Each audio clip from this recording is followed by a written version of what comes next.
Chip round pair, 41 and 42. And the former four-time All-American from the University of Nebraska, Kim-Berke, will start the match.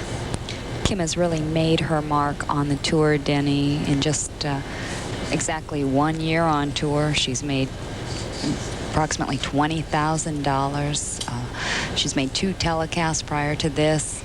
She's really a fine young player. Highest finish, 5th thus far, gets a break as a bit of a nervous shot on the left-hand lane goes through the nose.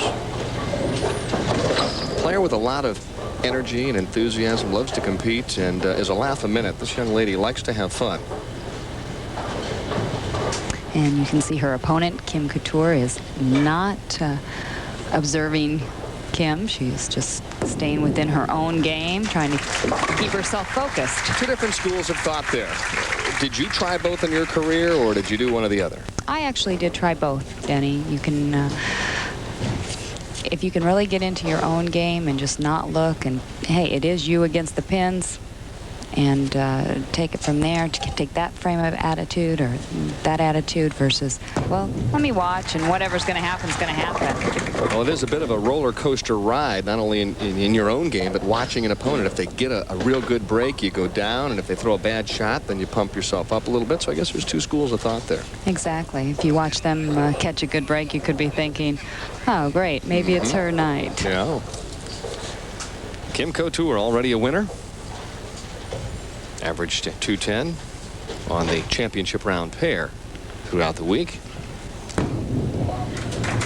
Cross lane, nice conversion. Take a look at Kim Couture's game. She uses all of the approach, starts out with a little bit bent shoulders. Great game through here. Notice her, not much of a high backswing. She should be coming down here through her next step. And there she is into her slide. We'll get this illustrator going here.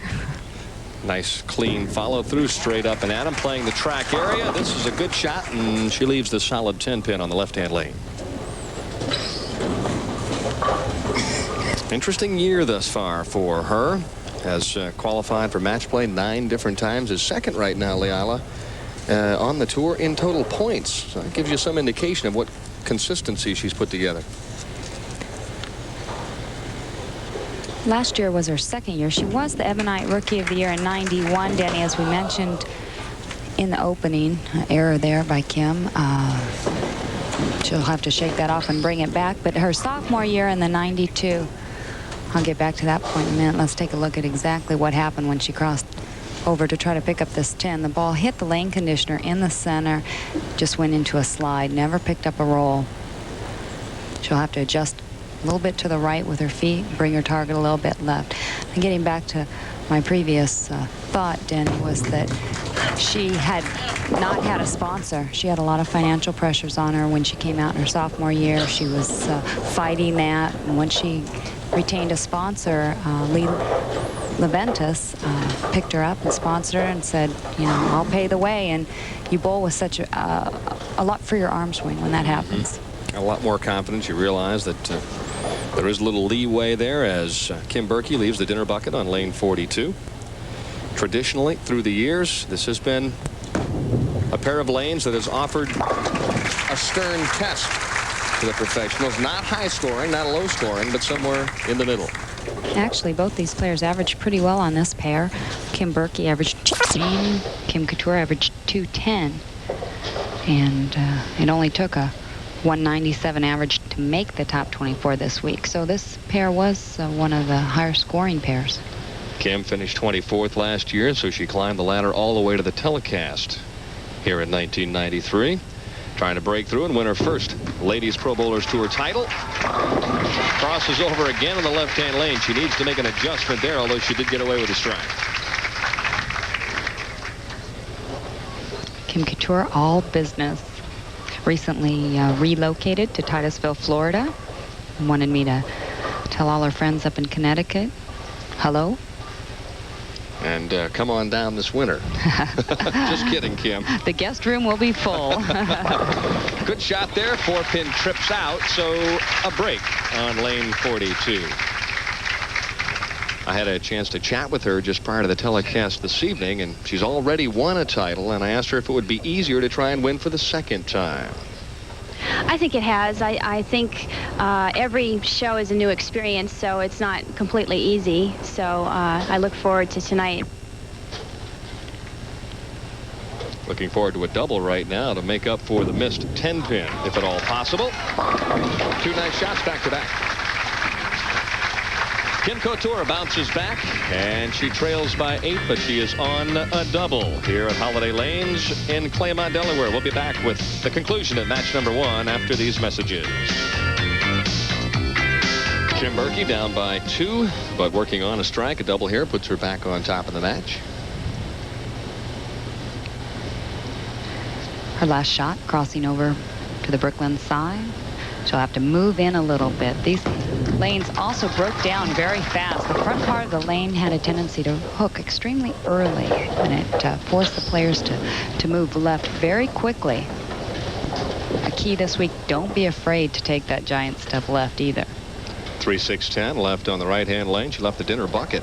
Went by the head pin the last trip. Left-hand lane seems to be hooking a little bit more than the right-hand lane.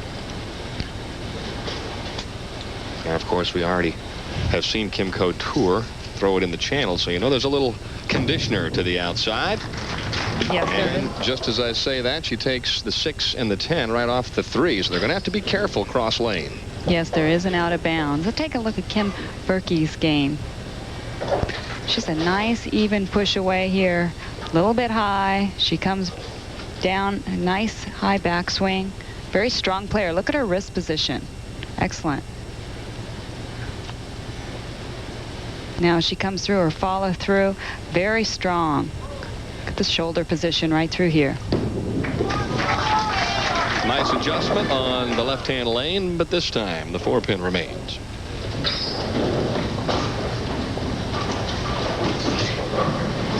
Kim-Berke making a telecast earlier this year in February. Did not bowl as well as she would like to have. She lost Lisa Wagner, only shot 164. She was in the opening match, but every time she makes it, those nerves tend to lessen. Well, it's a different level. You have to learn how to deal with the pressure of the championship round. Once you break through that and jump that hurdle, then it's trying to win a tournament in the championship round. It's a learning experience. Well, it's wonderful being the collegiate player of the year, but you have to remember collegiate bowling is team bowling, and it's a very different type of a game than when you're out here all by yourself. Kim Couture back up the track. I'll tell you one thing that impresses me most about her game, Leila, is the fact that she's always around the pocket, even on tough lanes. And here we get a chance to look at this light hit. Exactly, Denny. She wouldn't be ranked second in the point list if she wasn't. And 5-pin just takes out the 7, and her reaction, yes. Knew that she made a good shot on a 3-bagger, leads by 24, and could really start to distance herself from Kim-Berke with a strike here in the 6th.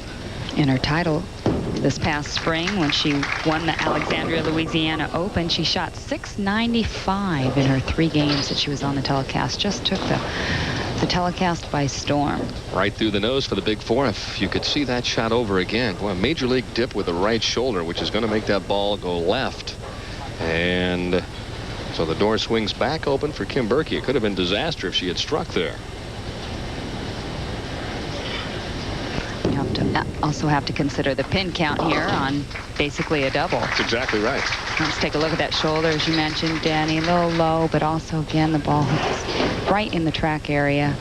She needed to get the ball a little longer through that, between the 2nd and 3rd arrow in the track, as we will refer to it. Shoulder drops. It's tough to get the ball right. It has a tendency to want to go straight or a little bit left to start. On this pair of lanes, especially that left lane, it's going to hook early. Kim-Berke trying to chip away, make the moves on the right-hand lane. Both players still trying to find the pocket on both sides. Kim-Berke shot a wonderful 279 game in the position round last night. Unfortunately for her, it didn't move her out of the 4th place position, but it did secure her a spot on the telecast. And a spare up for Kim-Berke. As Leila mentioned, she's already qualified once for the championship round, and I asked her if that experience would help her coming into this one this evening. Yeah, I think I am. I know what to do maybe different from last time, because I was in the same position the first match, and I'm going to be a little more aggressive than I was last time, so I think it'll be a definite benefit. Fortunate right now that she trails by only 7 pins.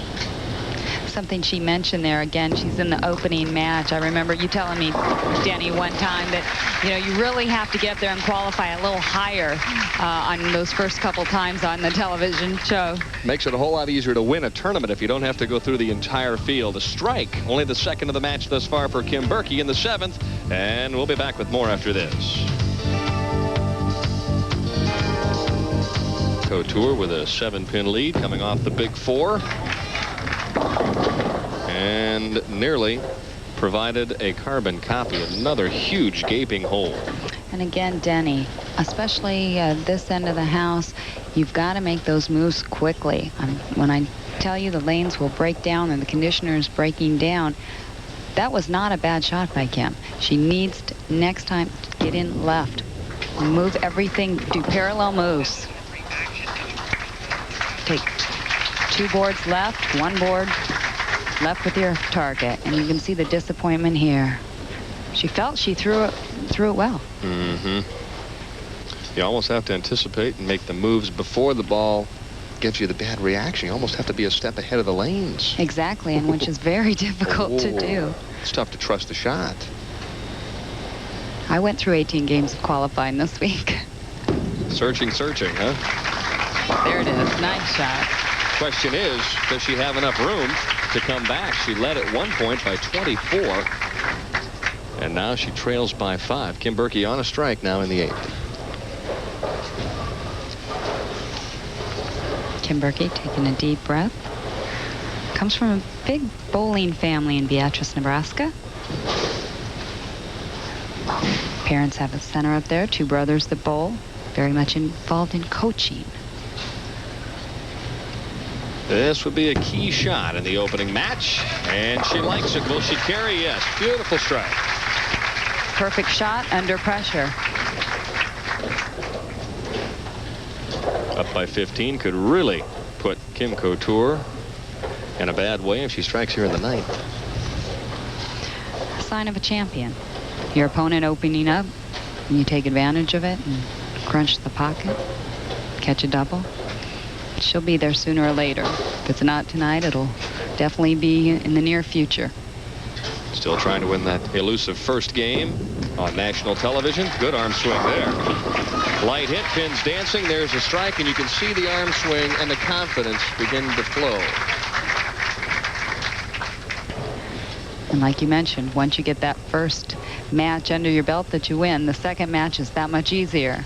Here's the last shot. Now she gave it the room. The ball tends to make a slight break back. She carries the light wall shot. That's for the turkey. Right now, Kim Couture can strike out for 208. She would force Kim-Berke to at least get the first one in the 10th. Right now, just concentrating on the 9th. There's the move, but not quite enough, and the 4-pin stands. Good execution, but I'd be anxious to talk with her after this is over and find out about those shots in the 6th and the 7th, if she felt like she made real good shots. And the lanes just broke down quicker than she thought.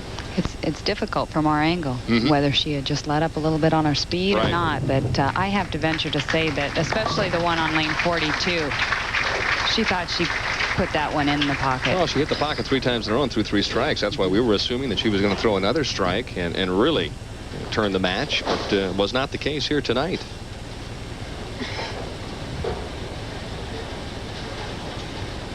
Best possible score now, 188. Makes life easy for Kim-Berke. Yes, it does. Basically, all she's going to need is count. Yeah, that's a great way to win your first match. Not having to go up there and do anything spectacular in the 10th frame. And I know this is disappointing for Kim Couture because she does have a nice shot. It appears that she can get to the pocket. She has good ball reaction. She's getting, nice carry, but I really like her game a lot. Very solid, very competent player, determined, has a nice professional approach, in very good shape. She makes a lot of good, crisp shots, and there you see the shoulders shaking her head. Boy, if I'd have just made a couple of good shots in the middle of this match, I'd be the one moving on to the next game. Exactly. And you did mention good shape. She said, I did not get a chance to bowl much this summer, and when I didn't, I was in the health club working out. She does very involved in aerobics, weightlifting, weight training, and stretching. So she said it's really helped immensely. Nice finish for Kim Couture, but not enough as she shoots 188. Well, you mentioned weight training and stretching. Our next participant, Marianne DeRupo, former Rookie of the Year, was an All-American softball player at the University of South Carolina, went through extensive weight training, and although she doesn't do much of it now, she still jogs and stretches and everything, but boy, is she in great shape. A strong player for her size. Very strong. Oh. She was also an athletic trainer. Went to work. She says, I now have that to fall back on if I can't make it out here. Kim-Berke filling out the 10th frame. That is enough to advance into the second match here of the Columbia 300 Delaware Open. We'll be back with more here from Holiday Lanes in Claymont, Delaware. Kim-Berke has notched victory #1 here in match play.